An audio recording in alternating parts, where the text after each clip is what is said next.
I start from, given the fact of God's existence, what has he disclosed about reality, if he has anything, which may speak about angels? And in fact, he has in the Gospel, in the Quran, and other places.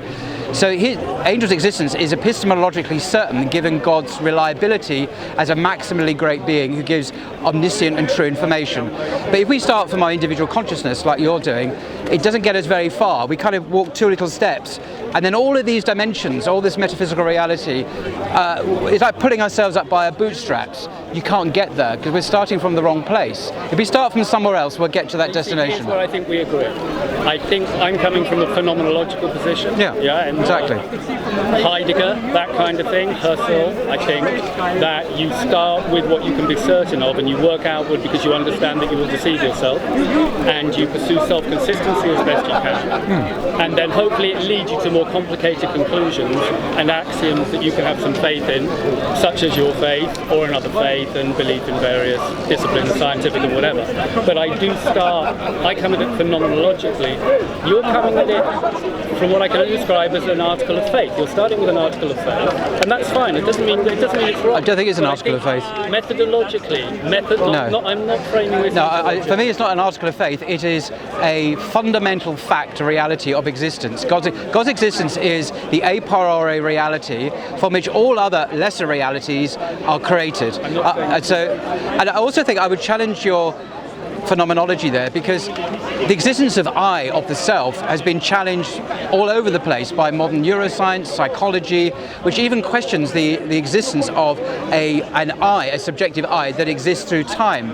So even your certainty now, your Cartesian certainty, has broken down in the light of very hostile critiques from postmodern deconstructionalism and something like that. But the belief in the reality of God as the uncaused cause, the fundamental fact of existence, remains intact, because we're not starting from our own fractured, questionable self.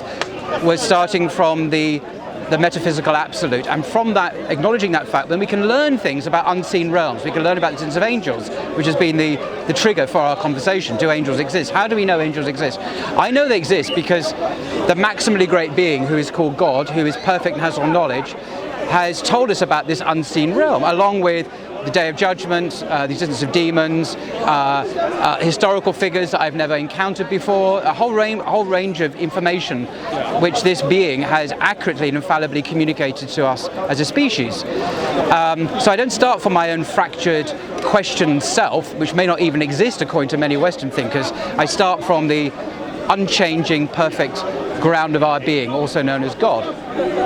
I think it's a great place to be, to have faith in God, rather than faith in a self, which is actually being questioned in the West now. Does it even exist? I think, and that would be, many neuroscientists would say, there is no self anymore.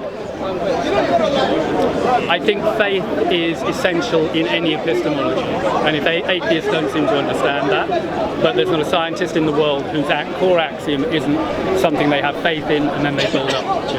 So I'm not trying to knock faith. I think it's a matter of placing your faith at the optimum locus, most strategically and most honestly.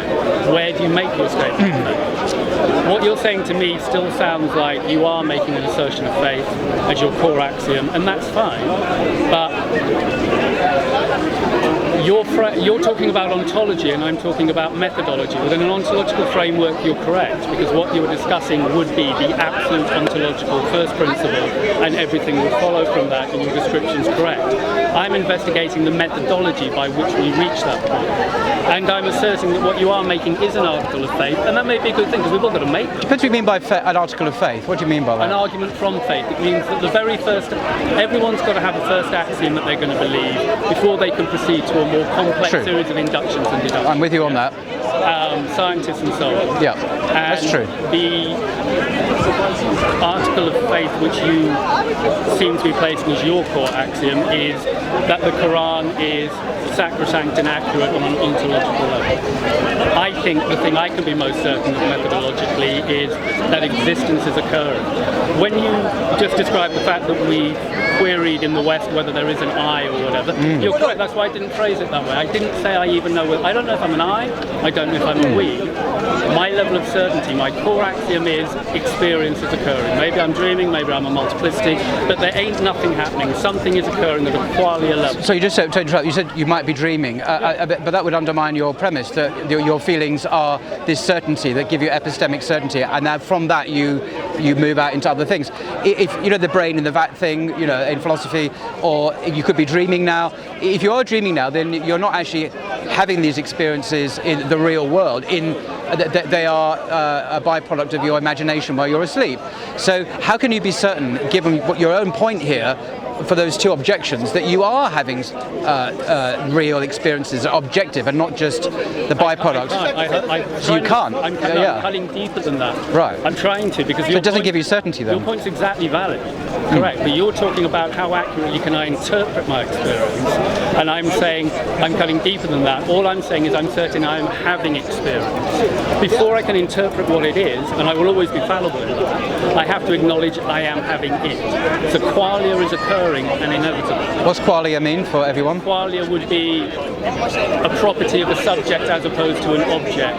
Examples being feelings, instincts, thoughts, emotions, predispositions, hopes, dreams, pain, pleasure. All of the things that you assume this pad hasn't got, but I know I'm certain I have, and I'm almost certain you have. Yeah, qualia. In other words, the stuff that counts, the stuff that gives teleology and morality and all the important. If I could respond, I think the basis of your you mentioned it's not certainty. You have feelings, but you can't be certain that the feelings you're having are not actually the imagination working in a dream state. In other words, you could be dreaming you're having these feelings. So we're experiencing heat from the sun here now.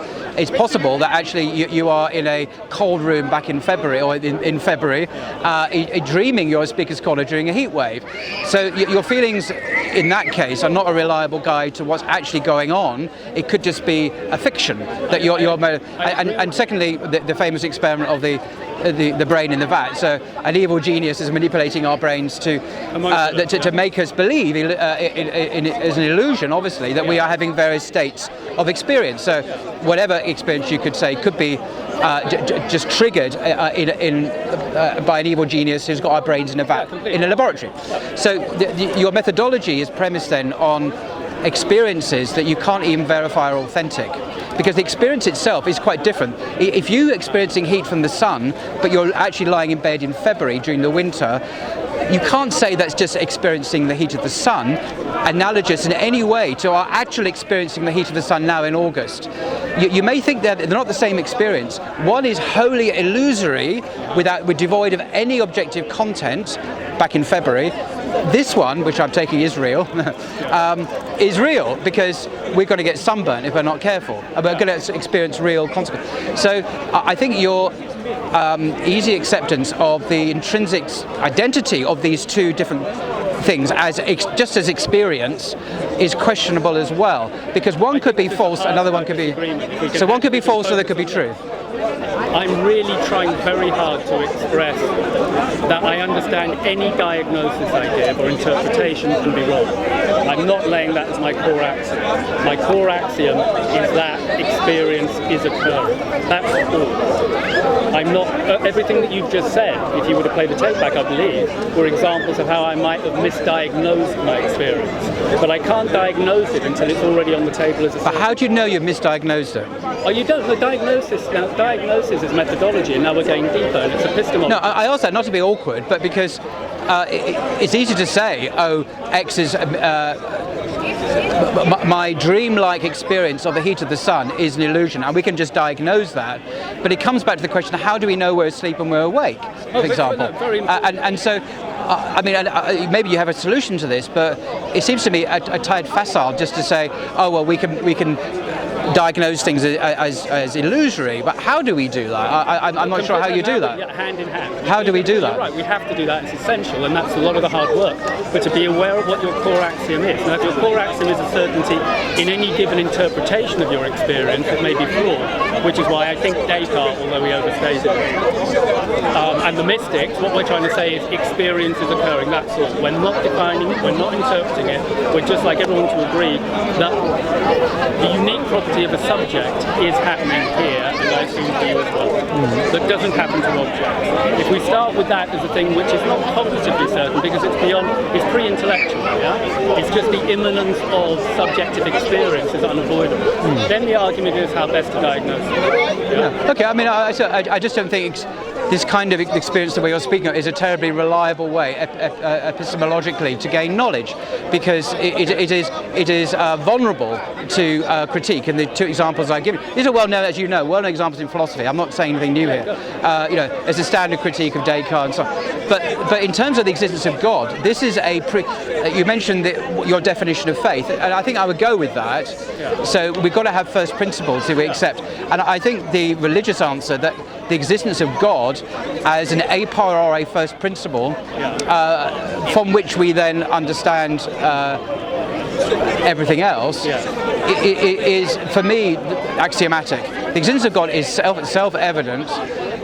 It's hardwired into our natures as a species. Countless academic surveys have shown that the human race, at all times and places, whether it be in secular societies or highly religious societies, children naturally believe in a higher power. They believe in God. The conclusion seems to be that it's part of what it is to be human.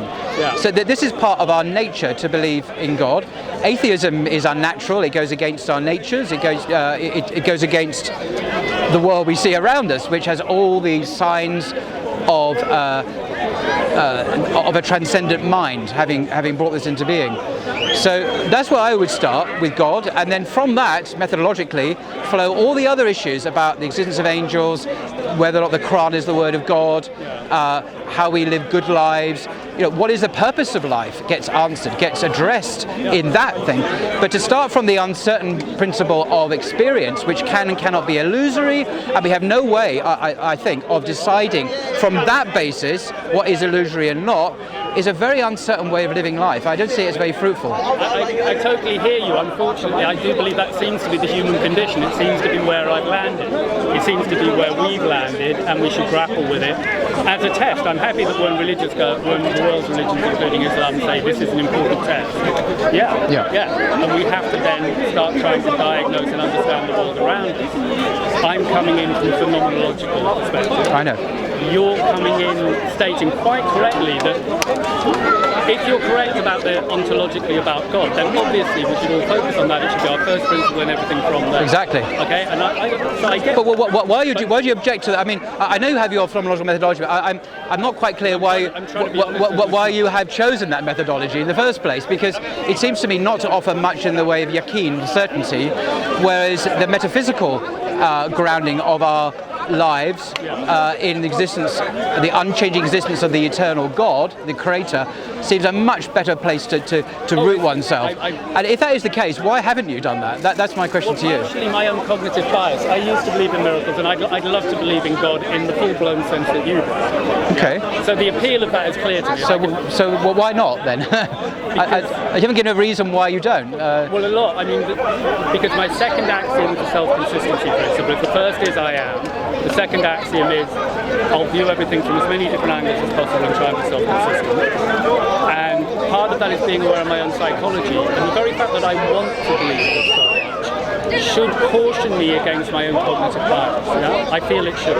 Because I think honesty and truth are virtues, and religions,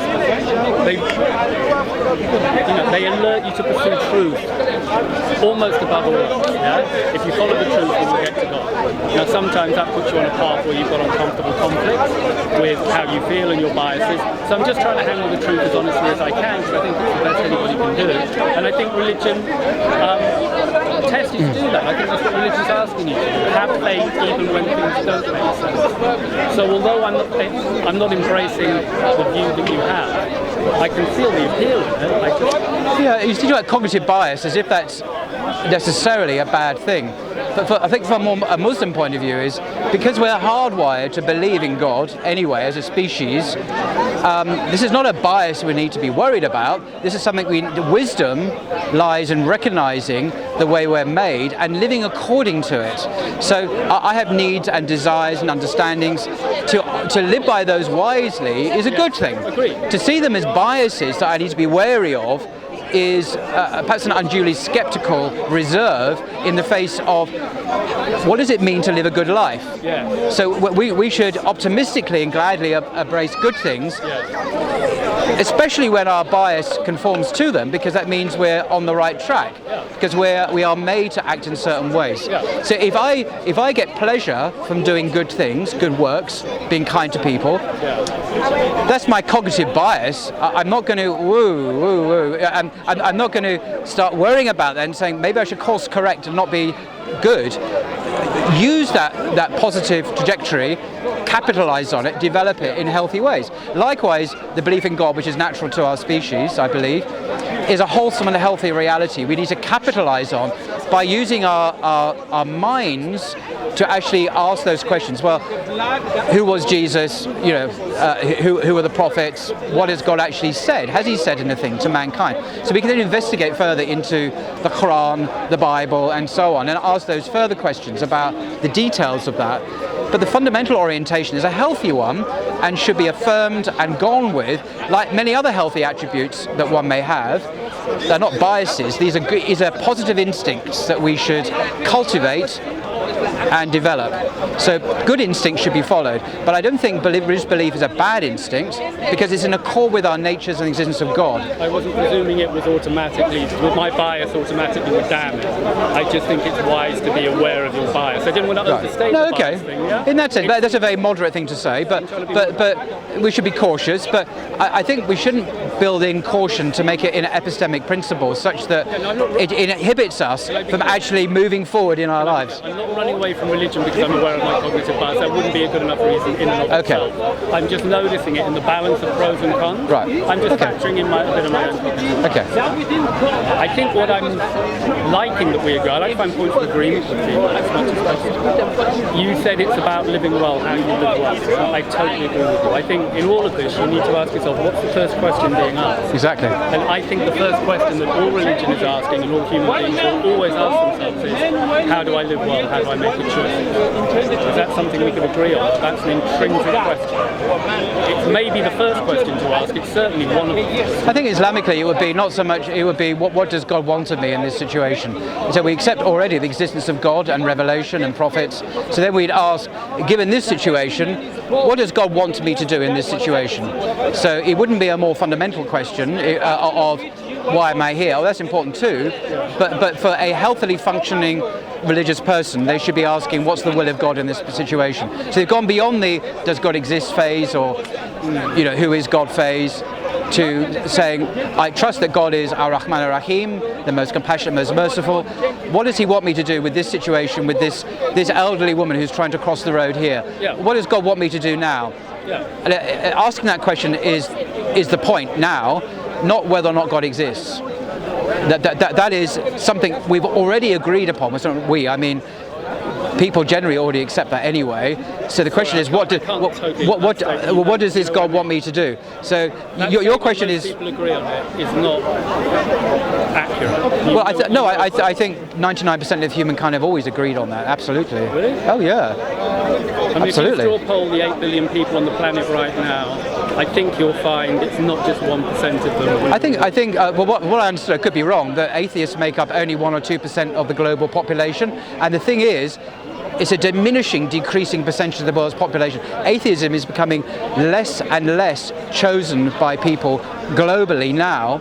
I'm not saying there are no atheists, by the way. There have always been atheists, but I'm saying that, generally speaking, our humanity has been profoundly religious. And even, very interestingly, I read a survey recently conducted by, I think it was 5 universities, some of which were in Britain, and they did surveys of atheists, self-defined atheists around the world, Japan, South America, Finland, and so on. And they found that the majority of people who call themselves atheists believe in the supernatural. They believe in angels, life after death. They might believe in jinn. Now, they don't believe in God. Oh no, we're atheists. But we believe in all this other stuff. Now, excuse me, I mean, that strikes me as... So the conclusion for me there is that the Richard Dawkins type of hardcore materialist atheists are a minority even of atheists. Most atheists would say either there is life after death, or there are angels, or there are spirits, or whatever. they're not like Dawkins. So even the atheists are disagreed about what it even means to be atheist. As a wasp. I'd agree that atheists will exist on the spectrum. Yes. And that all of them need to understand they have an article of faith within their belief system, it's unavoidable. And this is something that religion can teach atheists, just so they're aware of their own mechanisms. I would be amazed if your statistics that only 1% of the planet are atheists. I would be stunned. It could be 3%. I don't be maybe I misquoted that.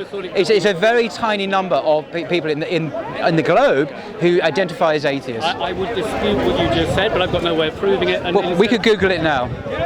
Okay, we could, but let's not, because we're at the heart of things anyway. Okay. I contextualise it. Whatever it is a tiny minority of the world's population. The vast majority of the planet, and I would say even most atheists, have religious beliefs. I counter that by saying I don't think reality is a popularity contest. This is true. So actually, I'm really not very swayed by the numbers game or anything. In fact, generally speaking, the truth is at the cutting edge of people's understanding, and if it's entering the picture, there's very few people who have got the finger on the pulse. So what the majority is doing is nearly... Okay, no, those are valid point, and I'm not saying that the majority equals correctness or truth, but I was just bearing witness to the fact, as I keep on saying, our species is a profoundly religious animal, but this religious sense, this instinct, bears authentic and accurate witness to that which it has, which is referring to, i.e. the existence of the transcendent. Yeah.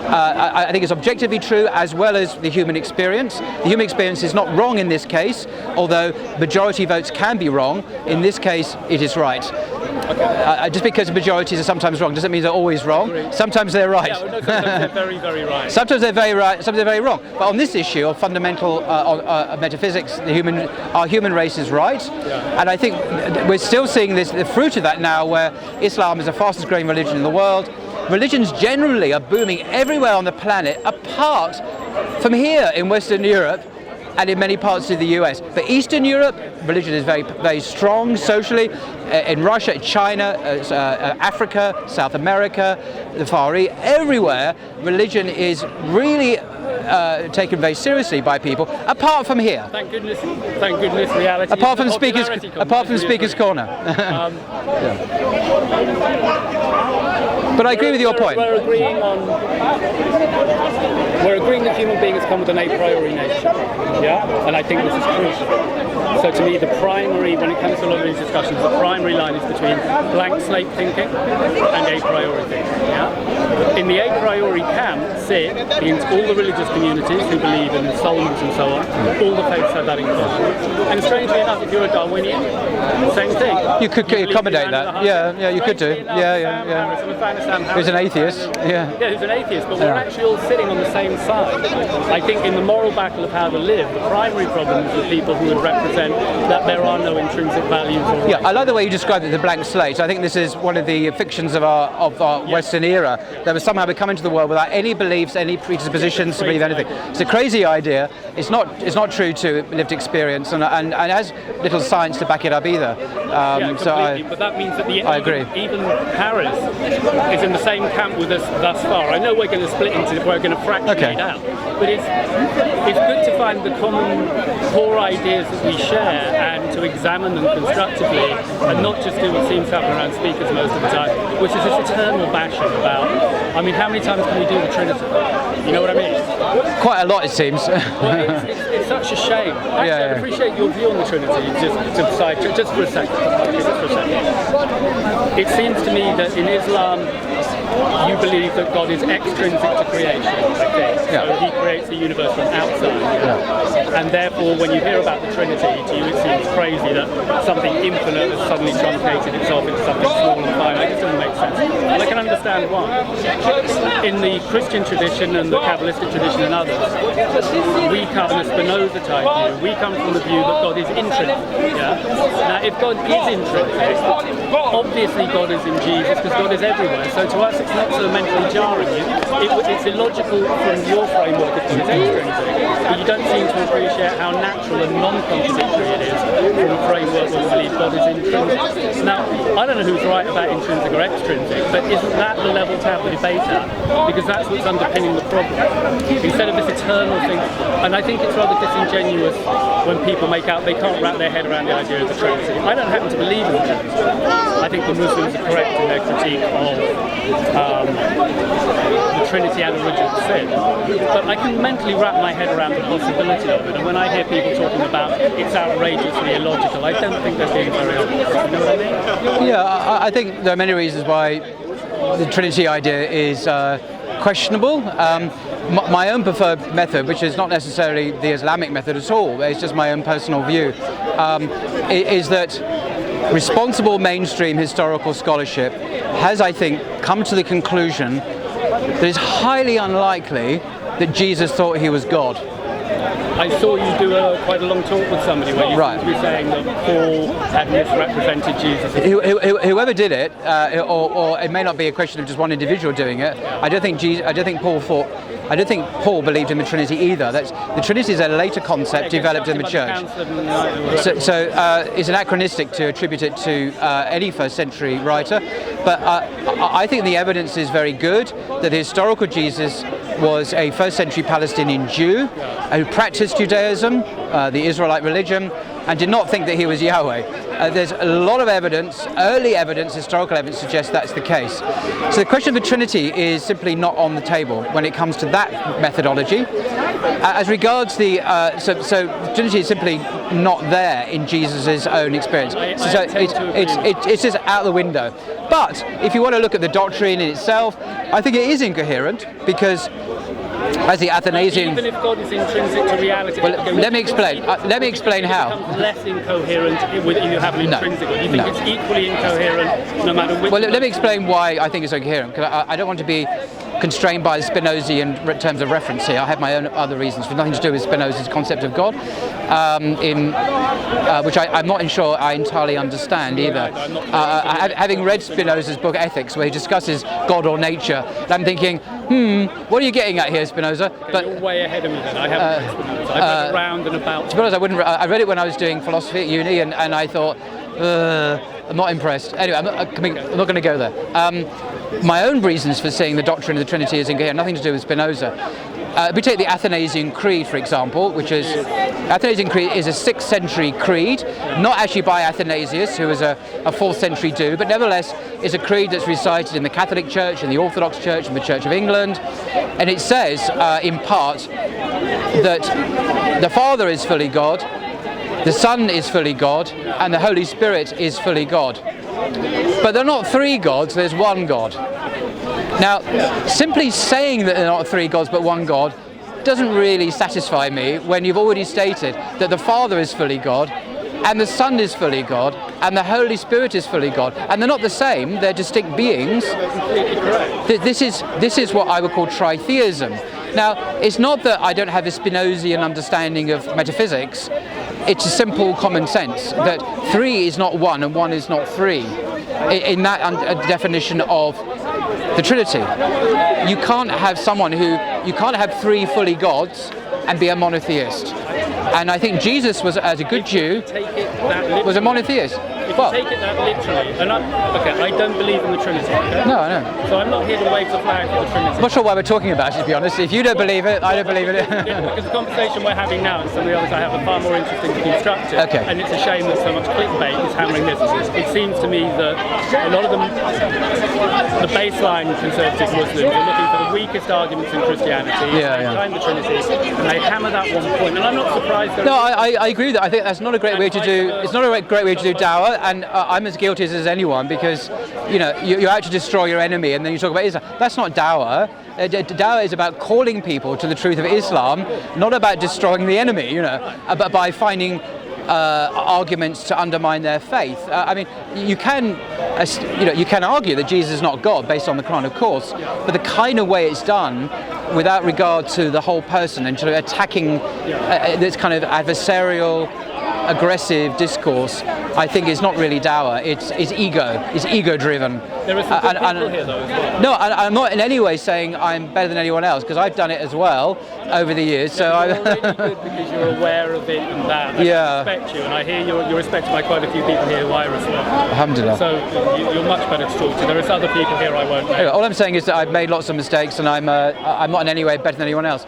But for me, the royal road to getting the truth about the Trinity and Jesus is, because of my interest in this academically, it is history. And there is a ton of evidence to suggest that Jesus didn't think he was divine at all. It happens that the Quran confirms that, and I expect it would do, because the Quran is from God, but that's where I come from, and it's confirmed by revelation as well. So I have that kind of two-pronged approach to the subject. Where I come from on this is I assume that Jesus was just a man anyway. Right. To me, because I'm a bit of a romantic or something, where I'm thinking, okay, to me that enhances the power.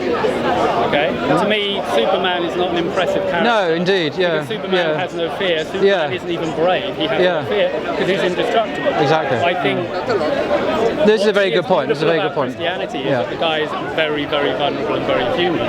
Yeah. And I look at that and then I say, Jesus to me exemplifies the best that human nature can do in the life he lives. He's the most exemplary example I know of. And in that respect, in that regard, I call myself a Christian. And I suspect that Christians are instinctively reacting to him at that level. And then the intellectual architecture surrounding it after sometimes is on point and sometimes it's off, because it's all works in progress. But it's a great shame to see two traditions at each other's throats as much as this over what I think is more trivial small print, when we have so much in common. We're not blank slaters. We think it's important to work out how to live a good life. We think all people are equal, I assume, intrinsically at the soul level. At some level, yes. I don't think we're equal. In terms of abilities, no. I think in our access to God's grace and mercy, we're all equal, yes, male and female. But in terms of this world, I think we're very unequal. Some people, I mean, the Quran speaks about this, and God has given some people authority and status and power, and other people's not. And that's part of our differing tests and trials in this life. But I don't think we're equal.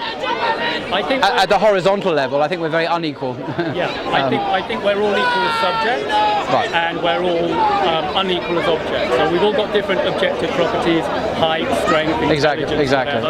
So if you look at people from the outside in, clearly they're different. But it's more important to look at them from the inside out, which I think religion does. I mean, for Muslims, just the level of the prophets and messengers, they're not our equals. Although they're just human, but they're not. I mean, so the problem having a prophet is would be a jewel, and I'll just be a grain of sand. There is a difference in quality in every sense. But nevertheless, we are equal in the sense of both being human before God and having access to God's mercy and access to the message of revelation. But in every other way, we're not equal. Yeah, sure. But as long as we understand that the divine aspect of our equality is primary and our differences are secondary, as long as you put them in a value hierarchy like that, you're okay. When you start making our differences supersede our fundamental commonalities and our fundamental human worth, that's when you get problems, I think. And we concur on that as well, yeah? More or less. Anyway, maybe nice chat. No, it was. Thank you very much for your gracious invitation to have a conversation as well. Appreciate it. So what's your name? I forget. Tony. Tony, of course. Tony. I'm Paul. Yeah, no, I've heard. I've heard good things. So there's a young Muslim guy comes in, who's, I've forgotten his name now, some bad with names, who's fantastic, and he was raving about you. He said he learned more from your website than he learned from that's misleading. What he's saying is misleading. It's not me that he's learning from, it's my guests. Okay, fine. I'm not the star. The star of on most of my videos is some of the world's leading experts and scholars on the various subjects I talk to. It's not me, it's them. So in that sense, he's absolutely right. But it's not because it's me, it's because of the guests. Absolutely clear. I think he meant it in that spirit. Good. But you're like a Lex Fridman type. I mean, do you know Lex Fridman? He does a very good podcast. He's an offspring of sort of Joe Rogan. He's risen in that camp. Oh, what's it called? Lex Fridman. He normally does more science and computing. I know who you mean. Yeah. He always wears a black tie. Yeah. You don't No, I like think I know what you mean. In that case, that would be accurate. Yes, that would be true. Well, he does a great show, and Yeah. He's got millions of followers. That guy. Yeah, because he's very high quality. Yeah. And He is. you've got the same. I'm not quite at his level, but we're in the same ballpark, if not the same level. Yeah. Anyway, I'm going to dash. Thank you very much. And you too, mate. Thank you. Should we? Yeah, I don't know where these guys.